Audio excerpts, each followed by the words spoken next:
What's going on, guys? This is Taylor from the Southwest Wheel Warehouse. Today we're going to be looking at the BT9 hub. This is going to fit our 1 in 1/16 spindle. This will be the BT1229E for the part number. We can see right here, this is the box you get it in. Got our nice logo on it there.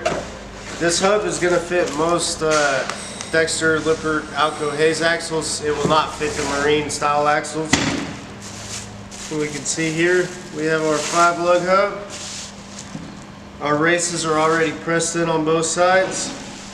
We can see these hubs are 6 inches wide from base to base, and then about 2 1/4 on the top, and 1 3/4 from the base to the top. And we have our small parts here.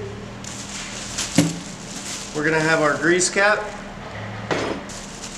Then we're going to get our inner and outer bearings. These are going to be 2 44649 bearings. We're going to get our 5-lug nuts. And we're going to get our seal. This seal is 1.5 on the inside and 1.9 on the outside. And like I said, this spindle size is going to be 1 in 1/16 inch. That's pretty much it, guys. That's the BT1229E.